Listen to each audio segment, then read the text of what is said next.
Hi guys, good morning and good evening. I hope you are able to hear me. Can anyone please confirm?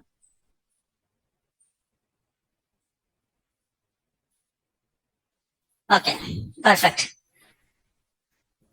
Thank you for confirmation. So in the last session, we have seen how we can create a SQL server in the portal and how we can connect to the SQL server that we came across it. And today also I'm going to do the same thing, but instead of creating with the basic pricing tier, I'm going to take the pricing tier called standard pricing tier. So in real time, we are using the standard pricing tier for the development as well as for the testing also we are using it. For production, we are using this premium, you can say that.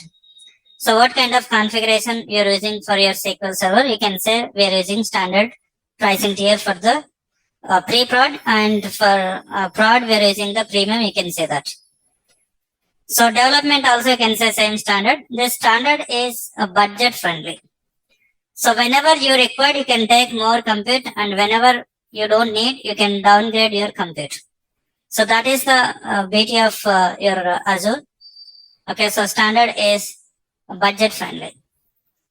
Okay, so I'm just going to say here standard. This pricing tier is budget friendly. It comes with 10 DTUs minimum. So minimum is 10 DTUs, up to 1000 are there, I guess. I'll show you the maximum limit for this, and we cannot reduce less than that. And we will be having control on DTUs. Whenever it is required, we can increase or we can decrease. So depends on the requirement, you are going to use the standard. The standard is budget friendly. So most of the times there is a chances to use this. So I'm going to take you through. Let me create a SQL server with the standard. And we're also going to see how we can connect with SQL Server Management Studio. And later that, we are going to start talking about the SQL basics. So SQL basics are very important for the Spark SQL. I'll show you where exactly we are going to use the SQL, why SQL is important when you're working as a data engineer. I'll take you through that. So now I'm just going back to the portal. Let's go to the portal. So here I'm trying to create a SQL server, Azure SQL. Let's say plus create. A single database I'm taking.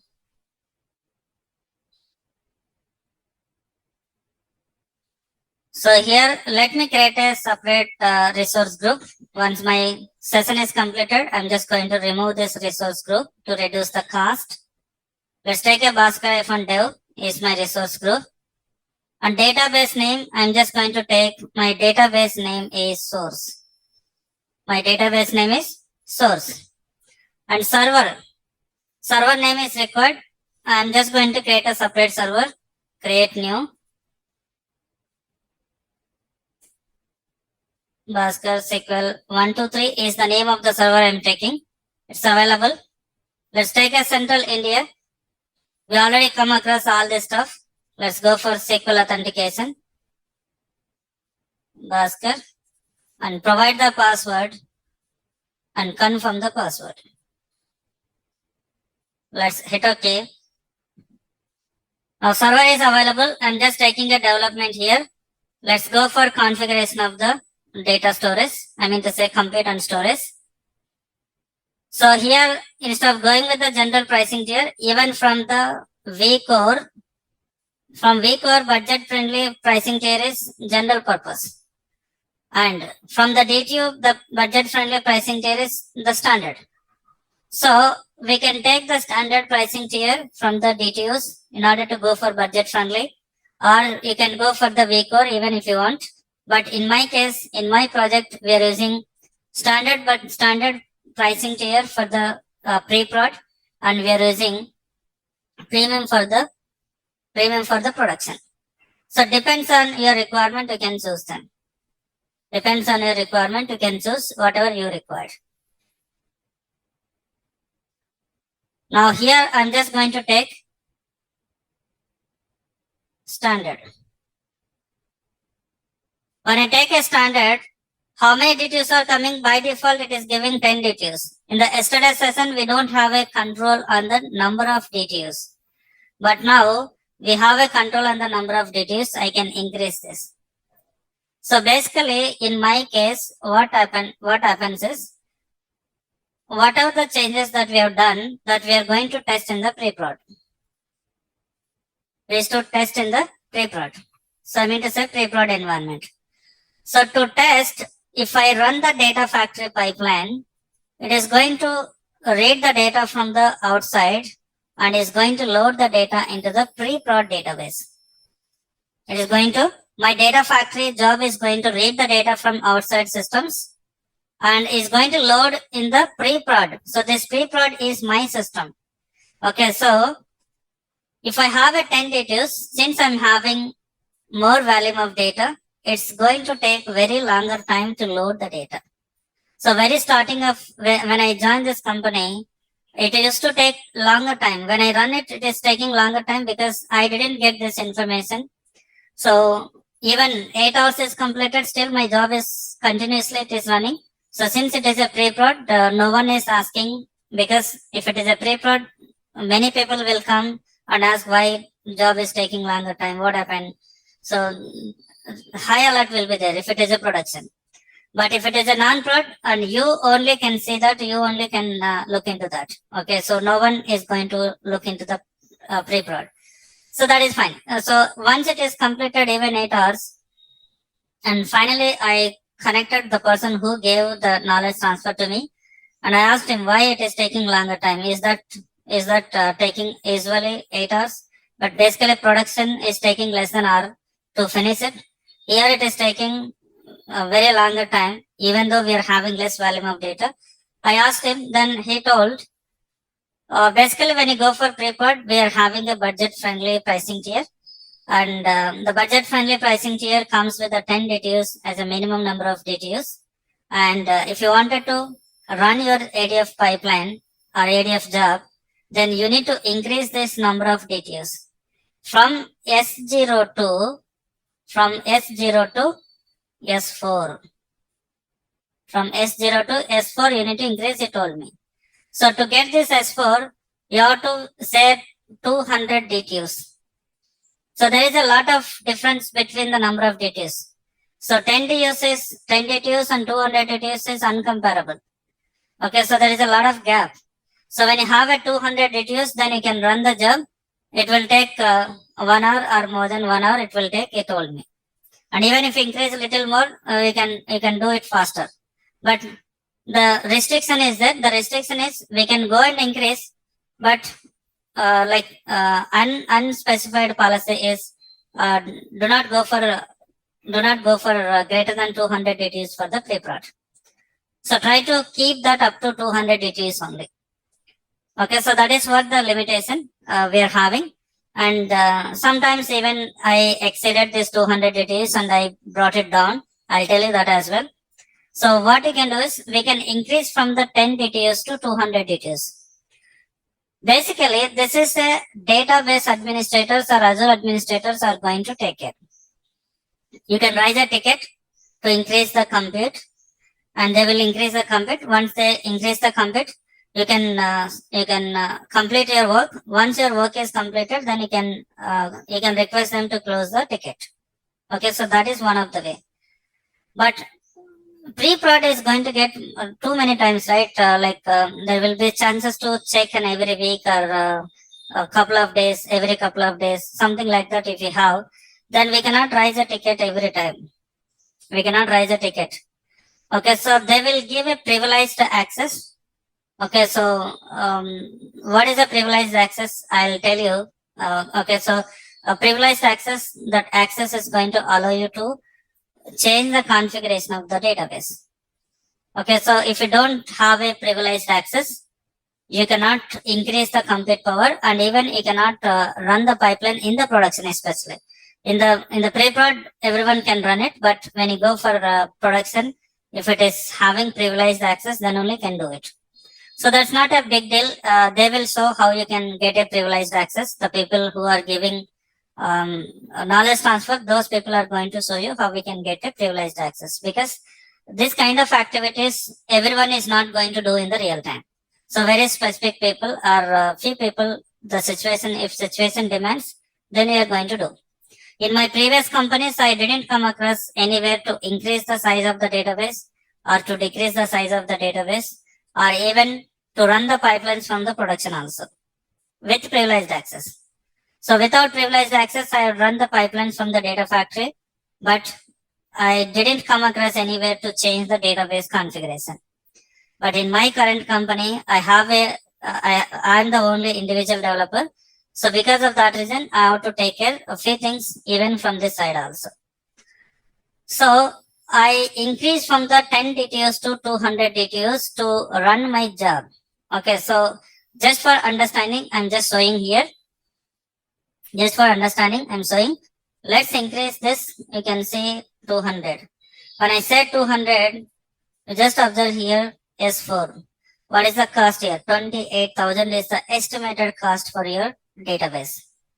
So I don't want to go for this configuration. I don't want to go for this. We are doing the testing in real time. In real time, company will pay that. So there is no problem. But when it comes to here, we have to pay. So because of that reason, I'm not going to increase more than 10 DTOs. So I'm just keeping this as it is.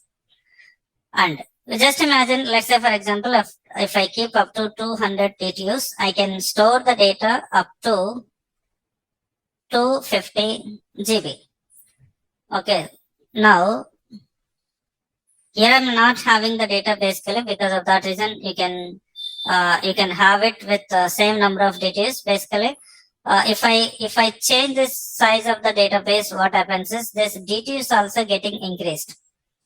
Okay, so with 200 DTOs, you can store maximum 250 GB only. But since it is an empty database, it is showing, it is allowing to increase. But basically, we cannot store more than 250 GB. One fine day, when I run my ADF pipeline, what happens is 275 GB size of the database, I got it. So it is increased. When the moment it is increased, automatically it went from 200 to 250. 200 to 250 DTUs, it went automatically. We don't need to increase. To increase the number of DTUs, when the job is getting executed, we don't require to come here explicitly and increase. Automatically, your database is having capability to adjust the DTUs automatically. But if you want to bring them down, so it was there with the 250 DTUs. Okay, so sorry, not 250 DTUs, 200 DTUs only. It was there with 200 DTUs, but 270 GB database size it is coming. If I keep this forever, every day we are going to charge for 200 DTUs. Why I need to pay 200 DTUs price? Because of that reason, once my pre-prod activities are completed, we are going to bring this down from the 200 DTUs to 10 DTUs. So to bring down, when I try to bring this down, it is not allowing me, because let's say for example, I have a 300 GB data. If I try to bring that, you can say my 10 DTUs are taking maximum 250 only. If size of the database is less than or equal to 250 GB, then only can bring this down into the 10 DTUs. So what I did is, it is there with the 200 and here it is 300. I removed there are some backup tables are there. Okay, I removed the backup tables, whatever the tables data is not required. I just truncated them. Then finally it came into 197 data size it came from the 250. Once I get this 197 GB, then I brought this from 200 to 10 DTS. Okay, so it takes some time because we need to analyze. Okay, so we have taken one sprint time to handle this particular Jira card to bring that down. So otherwise, every day if it is getting charged for 200 DTS, then that will be more cost. So we have to bring it down. So that kind of activities, there is a chances to do it. I'm just keeping for 10 DTS and let's apply. Let's go with the locally redundant and review plus create. The estimated cost for the 10 DTS is 1401. Let's create it.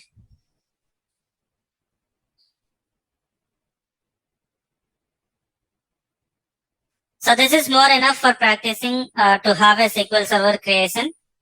And we need to know, as we are going to work as a data engineer, we need to know how we can write a SQL code. So that I'll show you. Let it be available.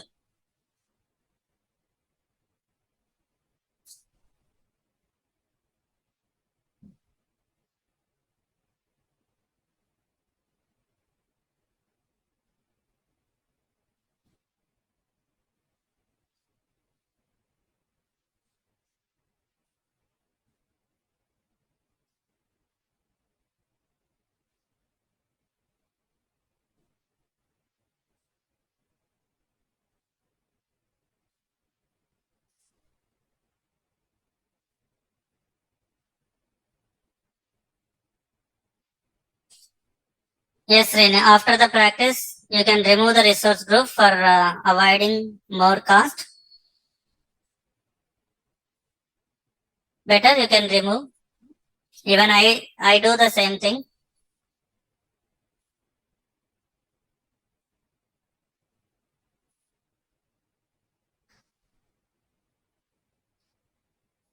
Even in some situations, I used to keep as it is. If I feel yes, I have to reuse the few things, then I used to keep everything, especially at the time of data factory.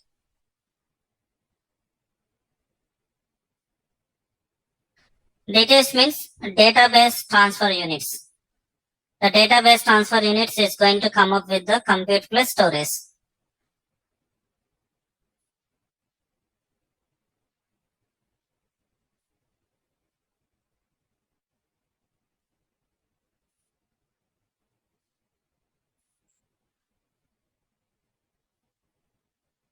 It may take a couple of minutes to finish this deployment.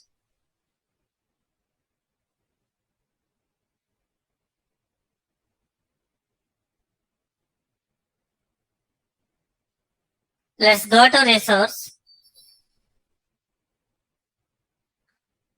Once you go to resource, we already seen how we can connect with the query editor. But everyone is not going to have the access to the portal in real time.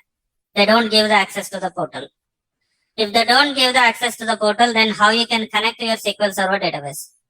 So in order to connect that, we are going to use in real time SQL Server Management Studio. SQL Server Management Studio we are going to use. It's a free of cost. We don't require to pay anything. You can just download and install in your machine. So I'm going to show you how we can or where we can take it, but I'm not going to download. Okay, so since in my system it was already installed, SQL Server Management Studio, you just search in the Google. The first link, you just go to the first link. The first link, if you come little down, you can find there is a option download SQL Server Management Studio. So when you install this particular software, two client tools you're going to get. One is SSMS, that means SQL Server Management Studio. And we're also going to get Azure Data Studio. So both are going to get. We don't require to, previously we used to install separately this Azure Data Studio, but they combine together to bring with one installation. So just download this. It's very simple. It's like a mobile application you can install. You can feel that. Okay, so I don't want to go for installation this. It's as it is very simple. So once it is installed, then you're going to get SQL Server Management Studio, something like this. So this is what we need to take it. Now I'm going to take this, how we can get it. Let's say, for example, let's open this again. SQL Server Management Studio. Let's open it.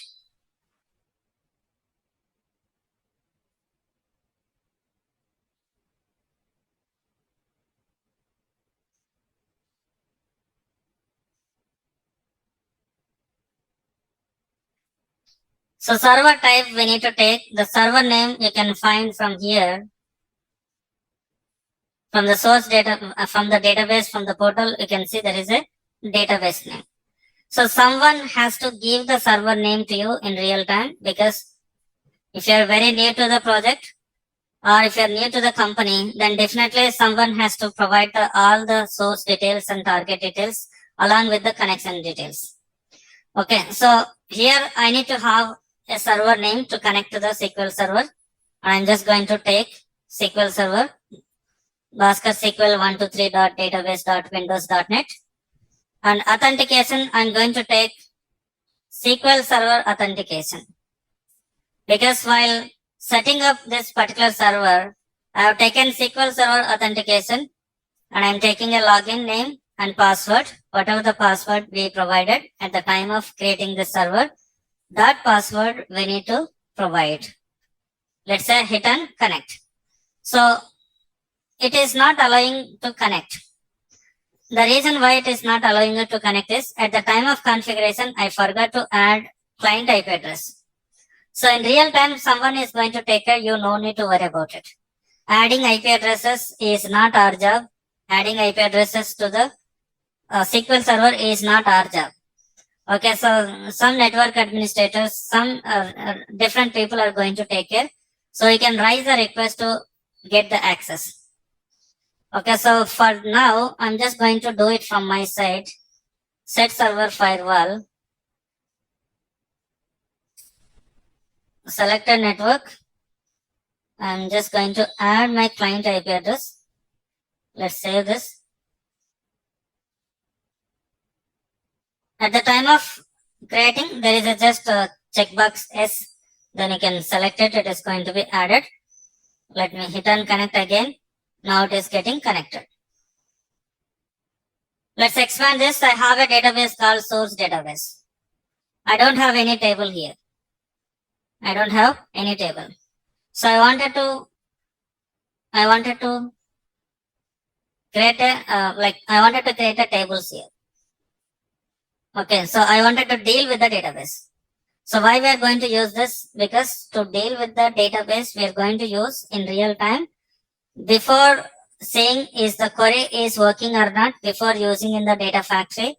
In some places, we are going to write a SQL code even in the data factory also.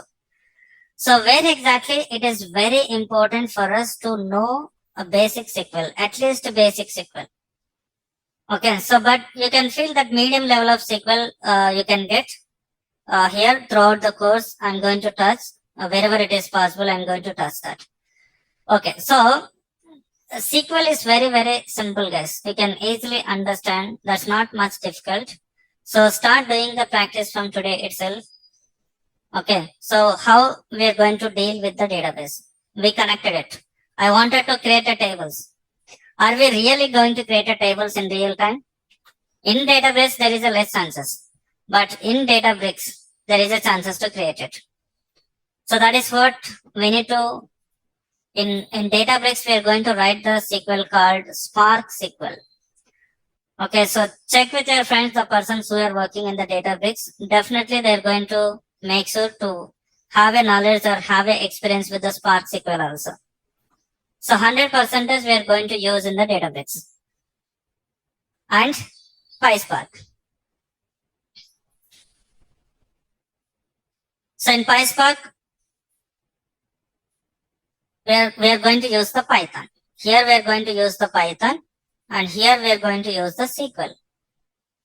Okay, so Spark plus Python is PySpark and Spark plus SQL is Spark SQL. So they name it like that. So because of that reason, I'm stressing we required SQL. Okay, so no doubt about it.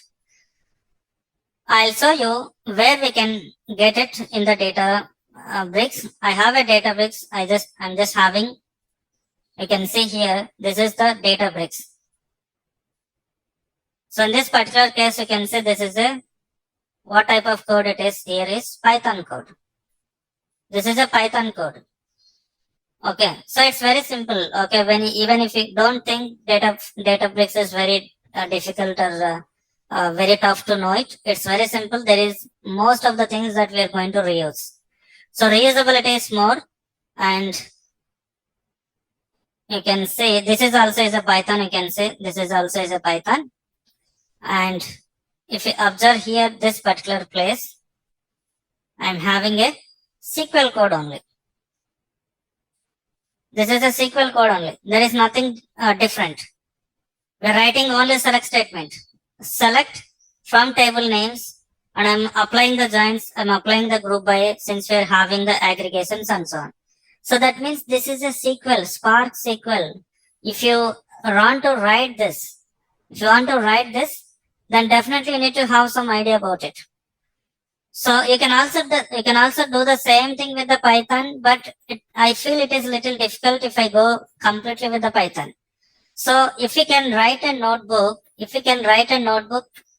by combination of the Python plus SQL, I always recommend you to write the notebooks, combination of the Python plus SQL. Python plus SQL is always recommended. Okay, so the result that we can store in somewhere and we can bring the data, you can see how exactly we are having the data in the after aggregation. Okay, so we can easily handle it.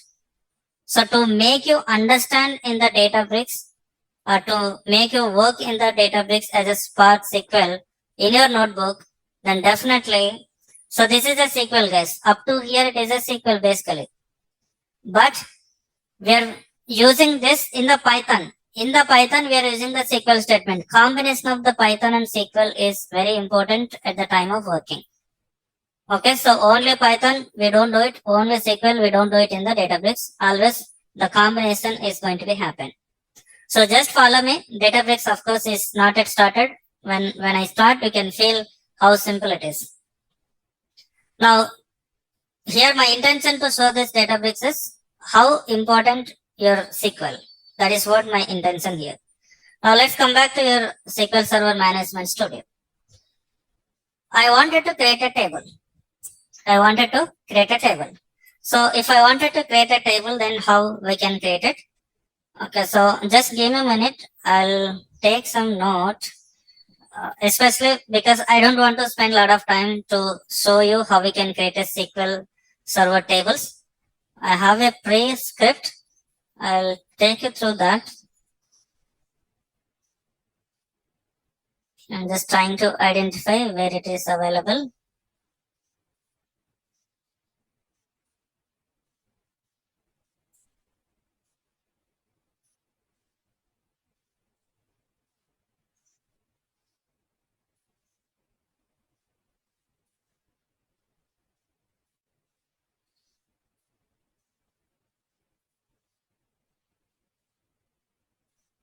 Whatever I'm going to show you, everything you're going to get, guys. So no worries about it.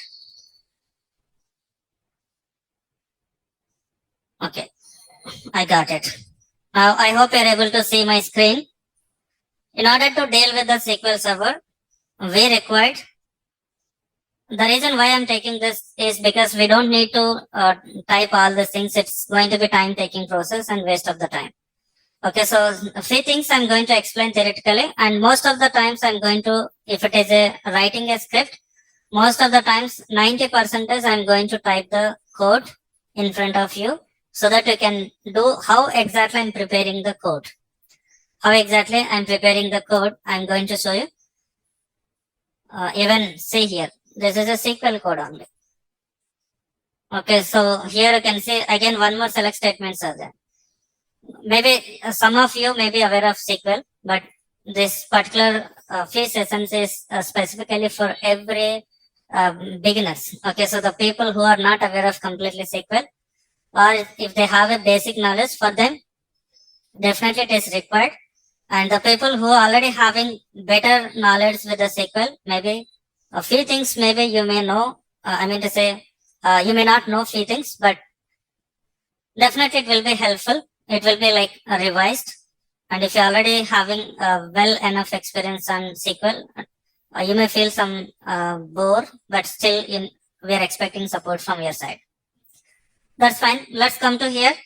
In order to talk to the databases, either it is an Oracle or SQL Server or DB2 or any kind of database it is.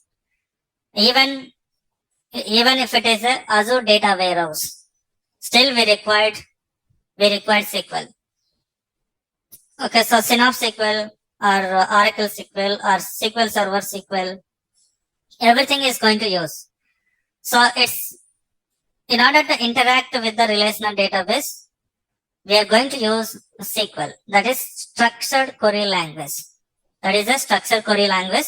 We are having few different types of structured query language, like data definition language, data manipulation language, data control language, transaction control language, and data querying language. In our case is very, very important for this. Querying language, DQL or DRL. We are going to read the data most of the times. 90% of the times we are going to read the data. And 10% you can give for rest of them.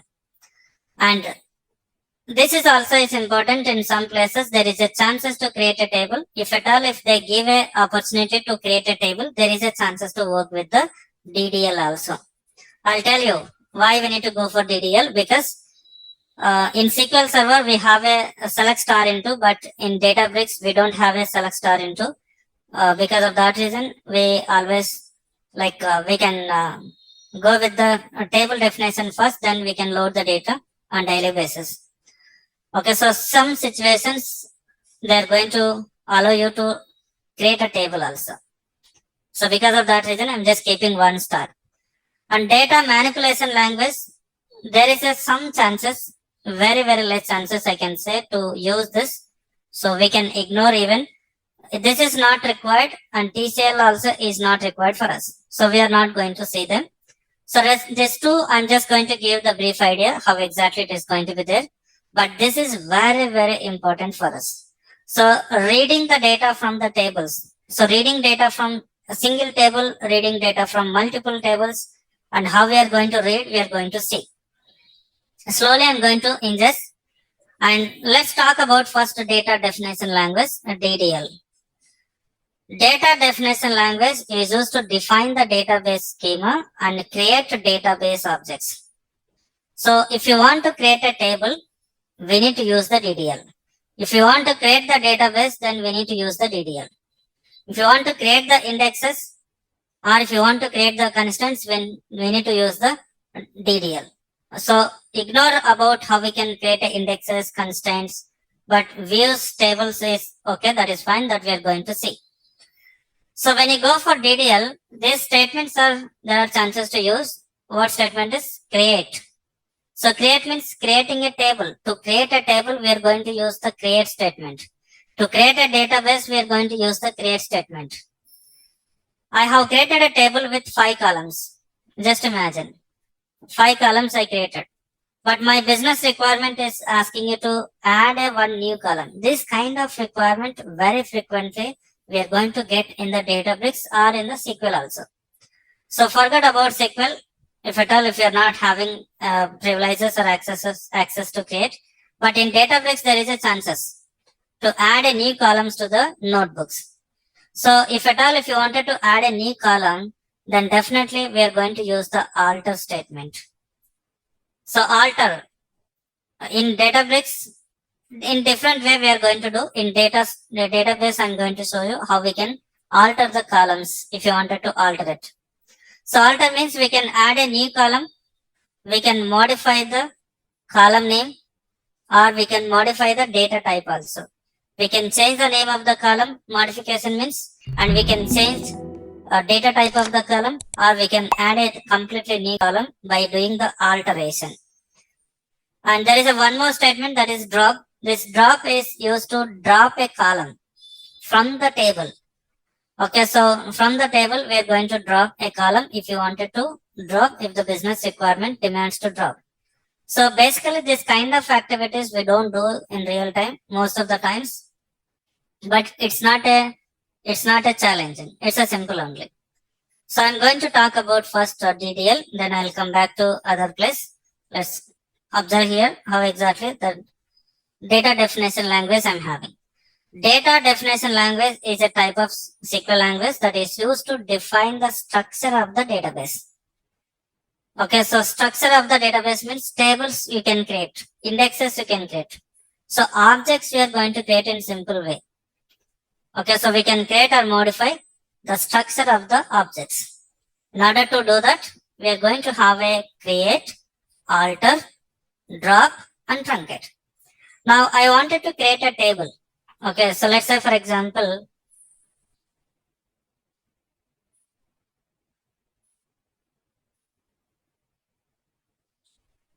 customer ID, I wanted to take it, and customer name, I wanted to take, and order date, I wanted to take, sales amount, I wanted to take. These are all the requirements I wanted to do it. This is the table that I wanted to create.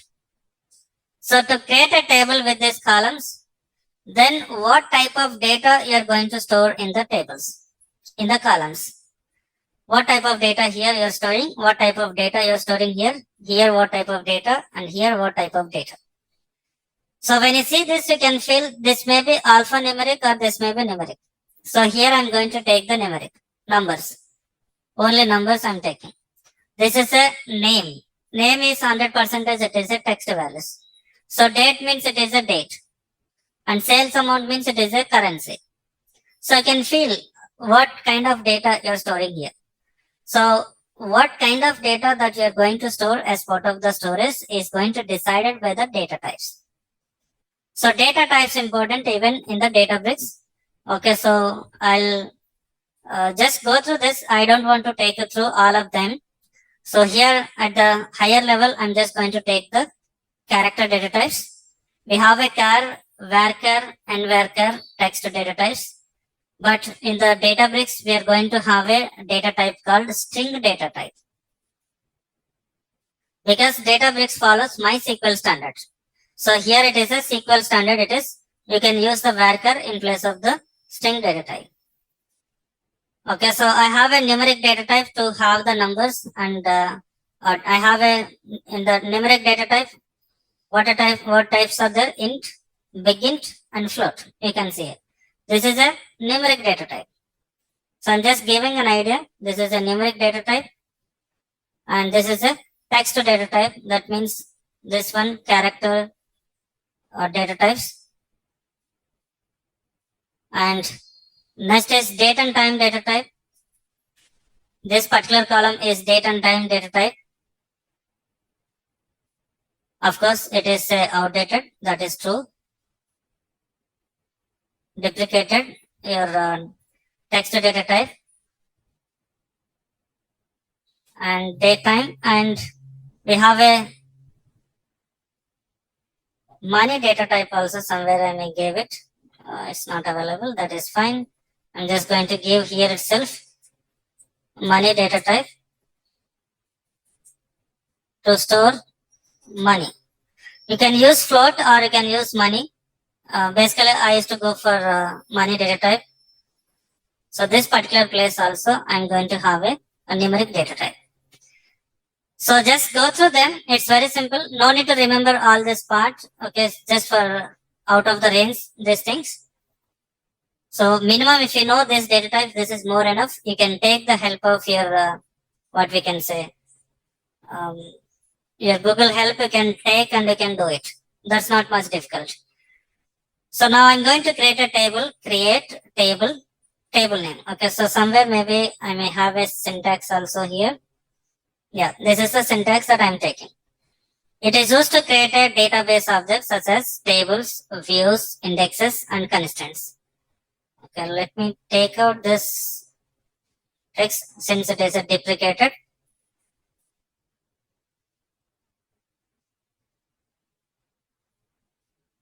Okay. So here if you observe, this is the syntax. Okay, just have an idea guys. We don't need to remember all of them. We can take the help from the Google at the time of working. So if someone asking create a table or if business requirement demands to create a table while you're working, you can feel that. So to create a table, we don't require to ask anyone else. You can just go and have a look on the Google and take a script and what columns you require, you can take and you can go and create. That is one type of the best way. Of course, if you don't have a permissions, then you cannot create a table. For everyone, they don't give a permissions to execute DDL commands. They don't give access in real time. So if at all, if they give access, if you have a feasibility to do it, yes, you can do it. So create a table name, and then column name, a data type, and constraint. So by default, it takes the null constraint. That is fine. For this particular requirement, I wanted to create a table. Let's go here. Create table. Table name is customer. The name of the table is customer. So for this table, I wanted to add customer ID is integer data type. So we don't require to specify the constraint. By default, it takes the null constraint and you don't need to know about it. Okay, so database administrators or database developers are required to know about all the stuff as we are going to work as a data engineer. More enough to have just create a table.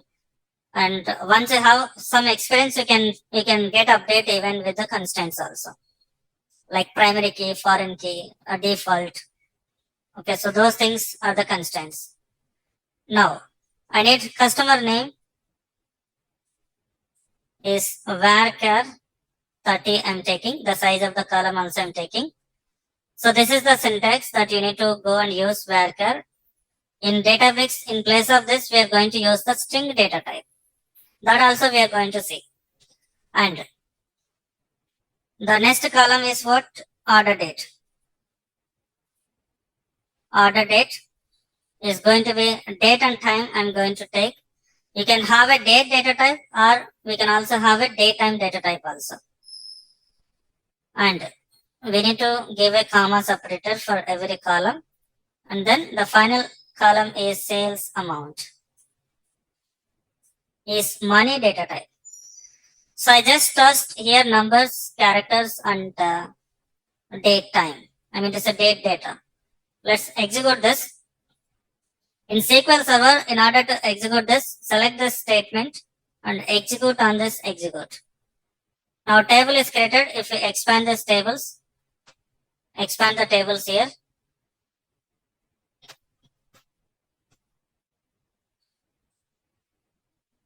Now you can see the table called customer table. If you want to add a column or if you want to load the data into this, we'll see that. Okay, so here I'm taking employee table to create. I'm just taking this column, this table. I have clearly given, I'll save this note. You can see create a table with the following columns: employee number, employee name, job, and salary.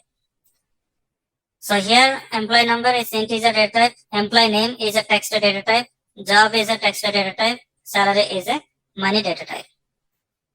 So once I have created, then this table also is going to be created in the database.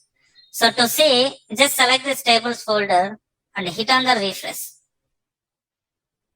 Now you can see the employee table. If I expand this employee table, you can find the columns here. So few columns are available.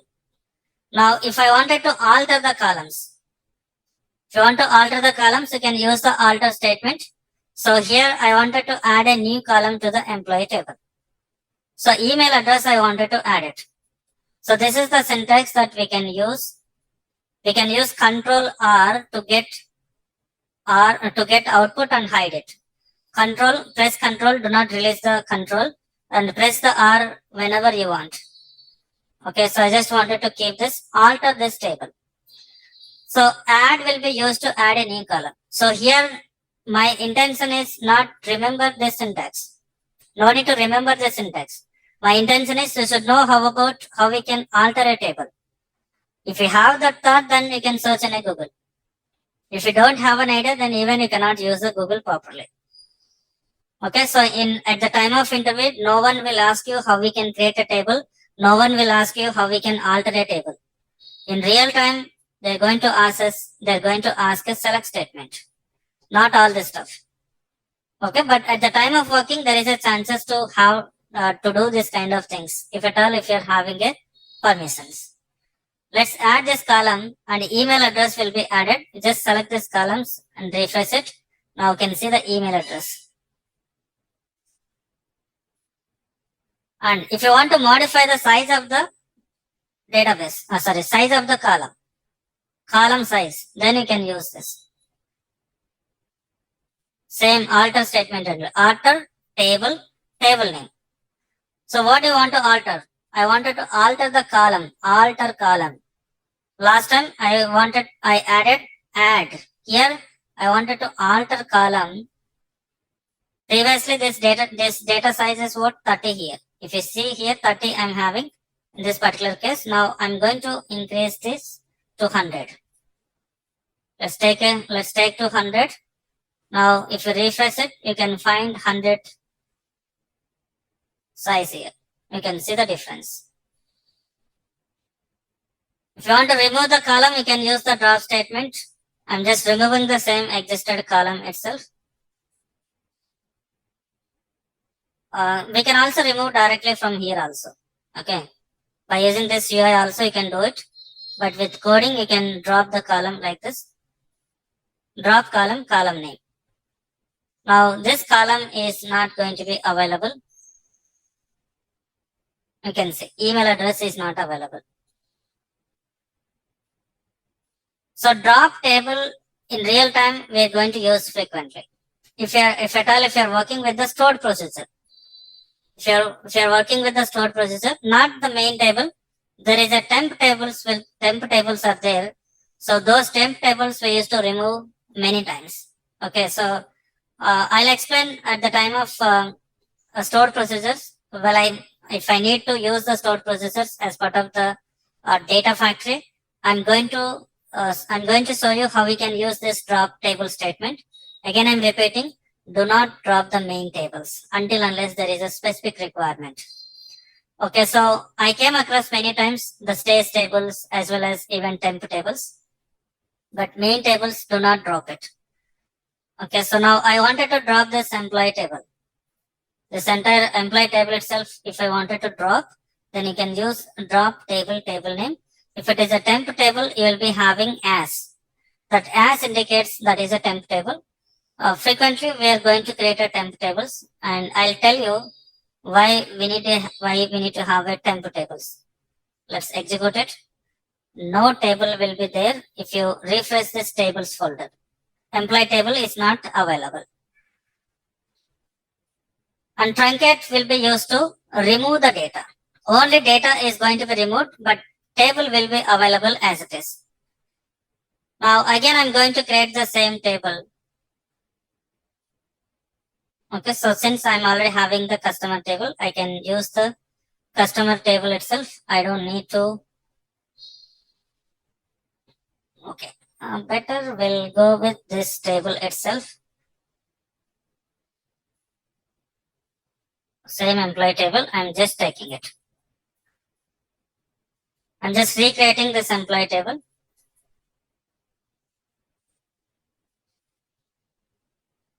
Execute it. If I wanted to read the data, then you can use the select statement. We are going to talk more in detail about the select statement. This is very, very, very important. Even if I show in the data breaks, we are using the select statement only. We are using the select statement with multiple tables, you can see. Multiple tables I'm using it. Okay. So if you want to do the same thing, then you should know about the select statement only. If I execute this select statement, it is not showing the data. This is the very basic statement that we are going to come across. And very, very important.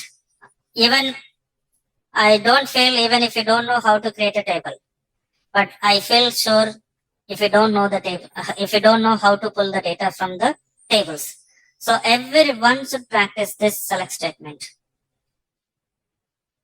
Now, in order to get the data, I need to have the data, right? So sometimes in some places there is a chances to use the DML statements also. So DML means data manipulation language.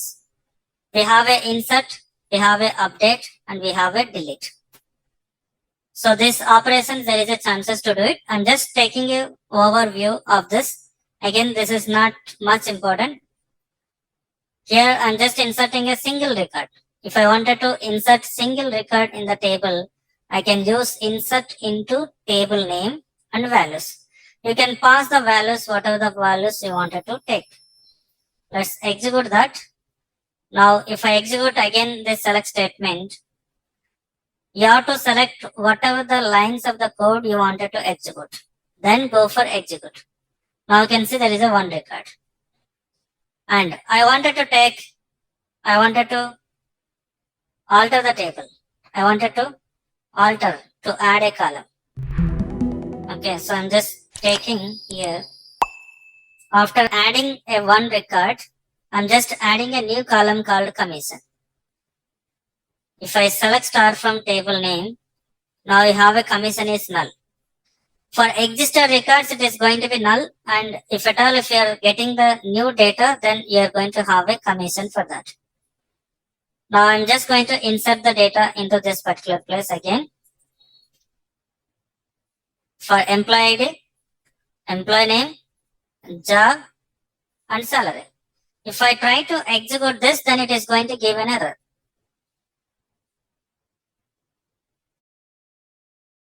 The error is column name or number of specified values does not match table definition.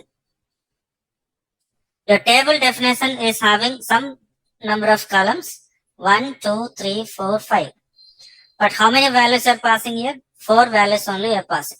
So this kind of problem everyone is going to get at the time of real time with Databricks when you feed the data into the table. There are chances. So when the moment you get this kind of situation, then you should understand you're having number of columns in the table is different and you're passing the number of values is different. So if that is the case, then how we can handle that? I'm just saying column name or number of specified values does not match the table definition. So if this is the case, then we can specify what columns data you wanted to pass. You can see the difference between this statement and this statement. I'm specifying here what columns I wanted to feed. If you can specify whatever the order of the columns you are specifying in the list of columns, in the same way we need to feed the values also. So I'm just going to execute this particular statement. It is going to be executed. And again, if you see the select star from table name, you can see the data. For commission, there is a blank because we are not passing the values to the commission. Or you can, if you wanted to execute even this one, simply we can say comma, say null. It is going to be executed. And I'm just executing again, just observe, that is also it's possible to execute. But if you give a comma, if you give a null. Now I'm going to insert multiple records. To insert the multiple records in the table, we can give comma separator. Okay, so I'm just going to give a truncate. We already seen truncate, table name. Execute the statement. Data is going to be removed, but your structure is available. If I execute this, I have an empty columns. I mean to say I don't have the data. If I wanted to execute data for multiple columns, multiple values to the table, we can use after the values, we can give a comma separator. Up to here it is a single value. But you can give a comma separator, then we don't require to write insert again. This kind of style ways to write in the real time, some places to have the configuration.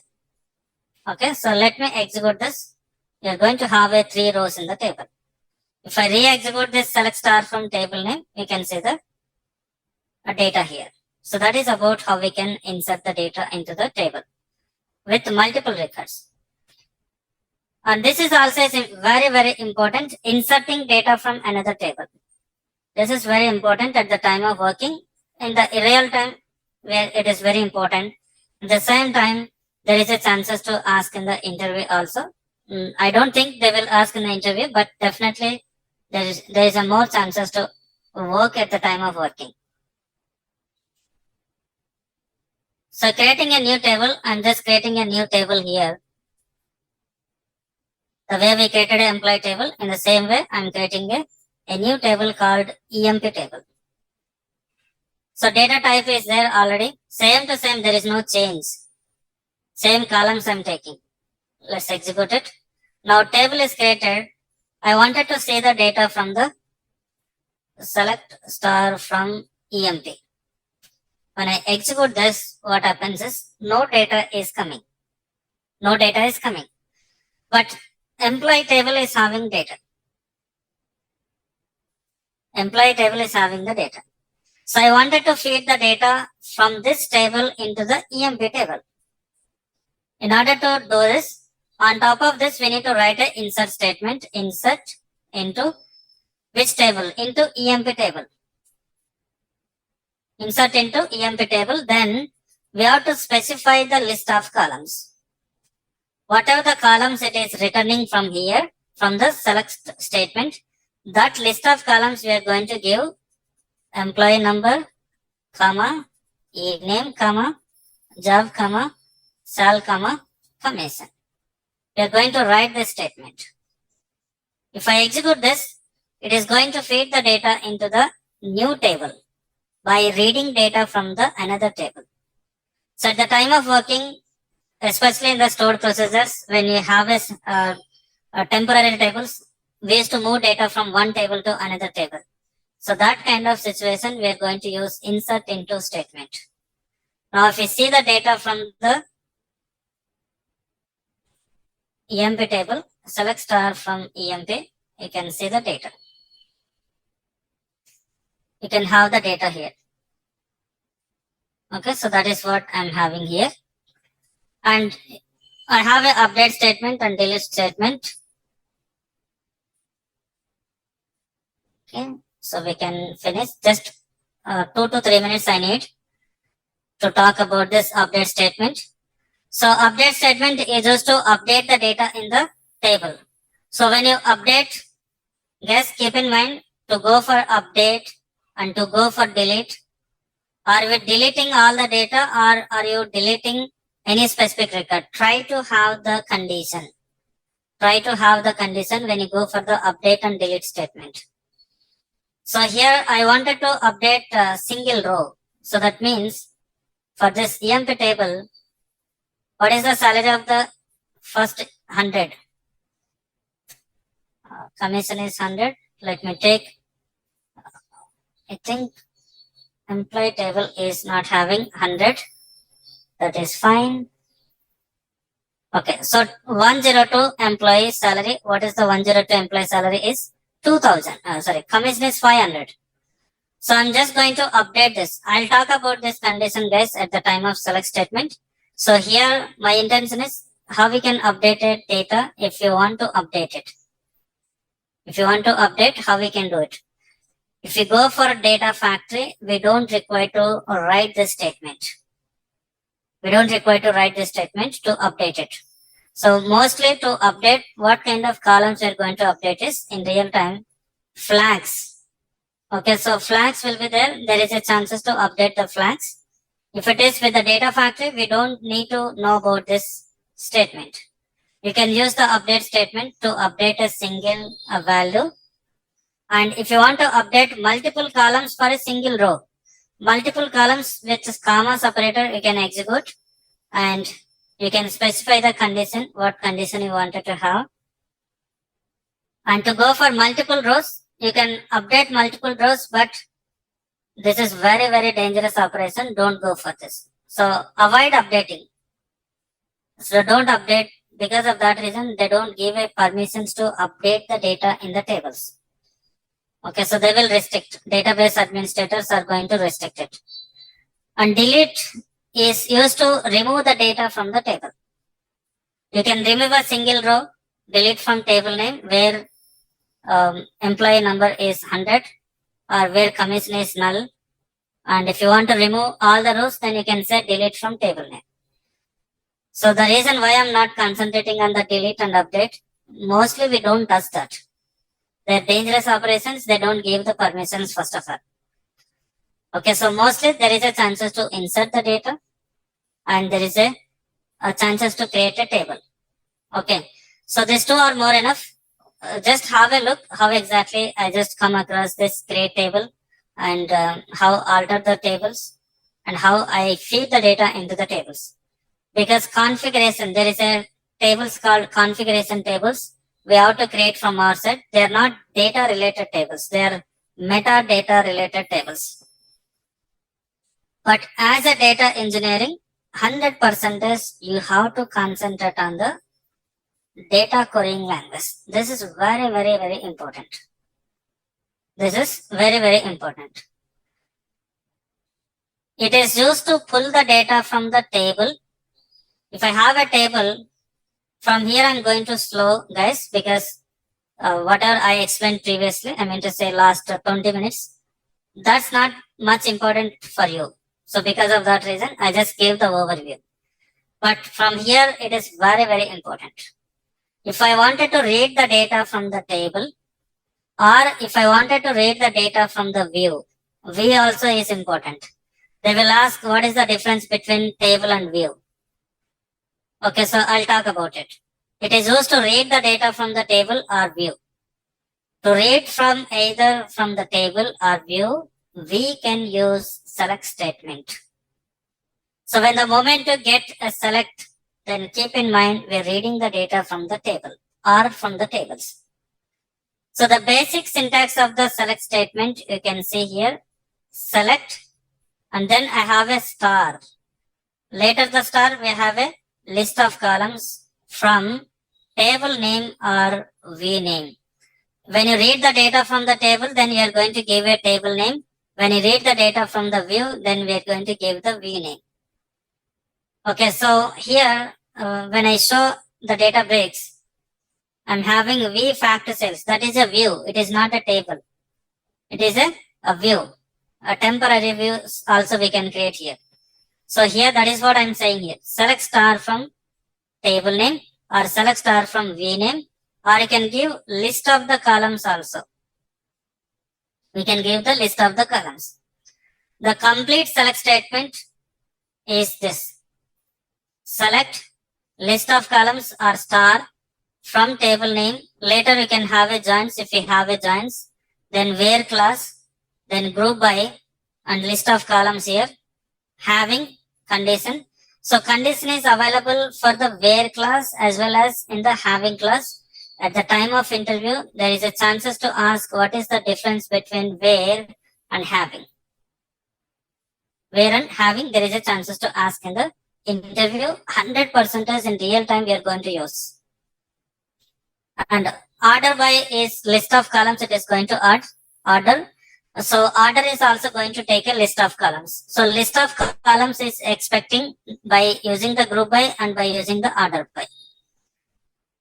So we are going to say more in detail about this particular thing. It's very, very, very important. Without asking a question from the select statement, you never finish an interview and you're not going to work as a data engineer.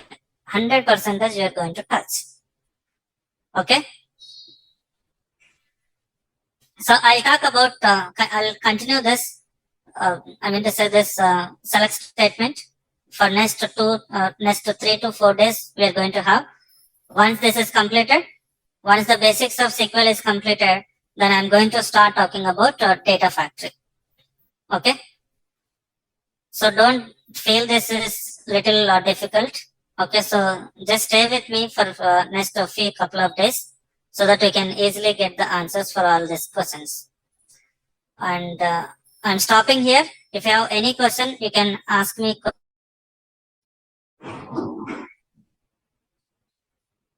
I'm just giving a, I'm just allowing to unmute.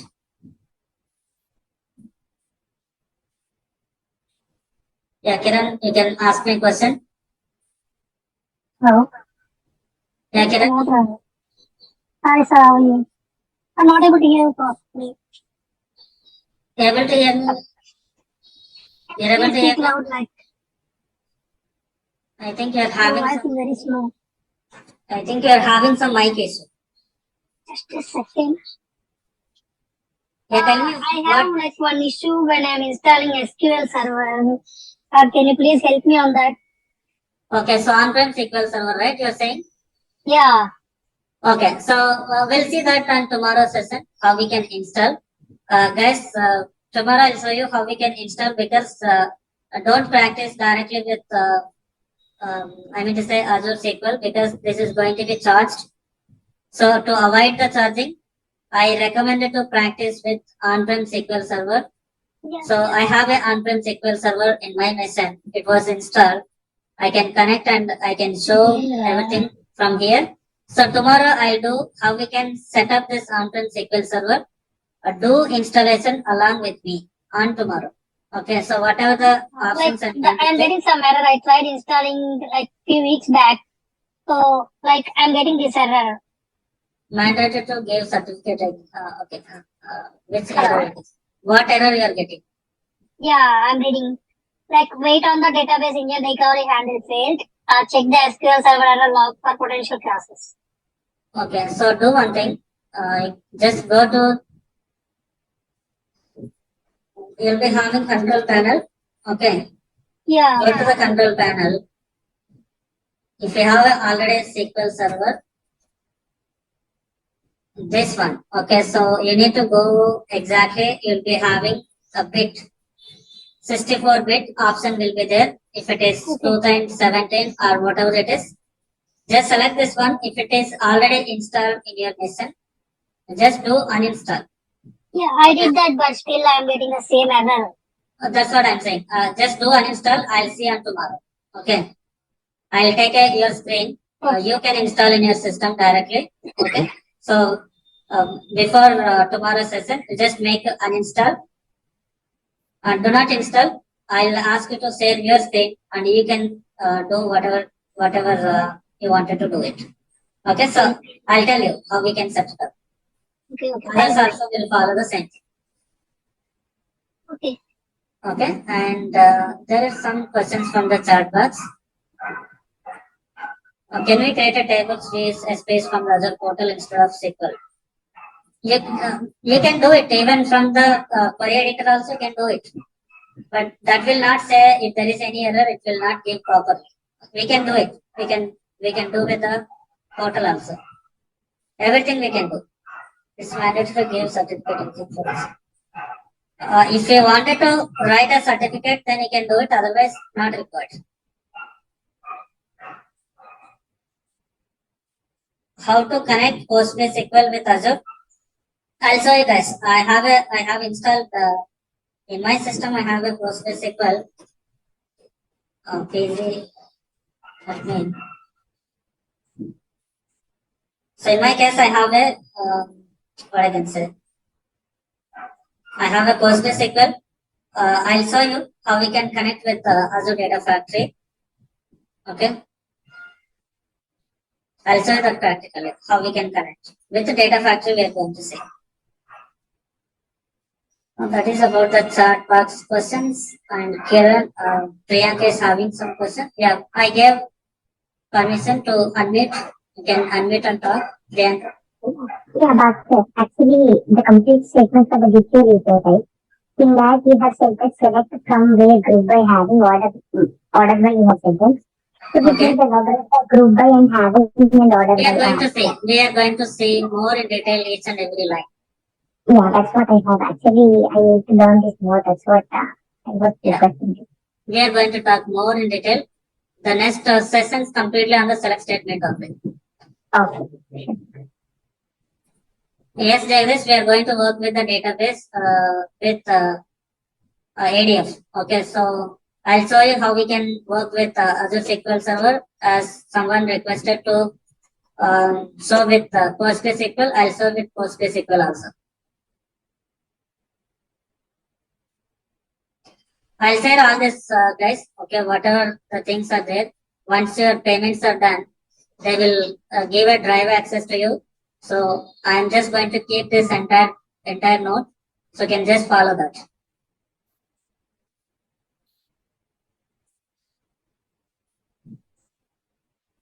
So if you want to go for SQL, even W3 Schools is there. You can go through that W3 School website.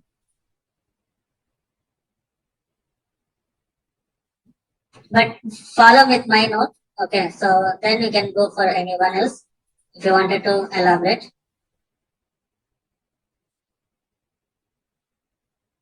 Okay, you will get all the notes. So no need to worry about the note. So admin team already said that payment details and all. Just make it as soon as possible so that they're going to get. I mean to say you are going to get access for the Google Drive for notes, and even the recorded sessions also you are going to access. Whatever the sessions it is completed till yesterday, all the sessions already they kept in the chat box to have the previous sessions. So previous sessions just for basic knowledge how we can set up our environment for practicing. But from today's session is important for me if you ask, because SQL is very important. Especially this select statement, we are going to see, we are going to spend a lot of time with the SQL. If you know this, then we can do a lot of activities as part of your data engineering work. Okay. Any question before stopping? Okay then. So from tomorrow, I'm going to do a little slow because SQL is so some people they will not understand. So I'll slow down, and for few days, max to max 4 days it will take to complete 4 to 5 days. So later that it is completely Azure Data Factory. We don't require to write all this code. Okay. Okay then. Thank you for joining. We'll see you tomorrow.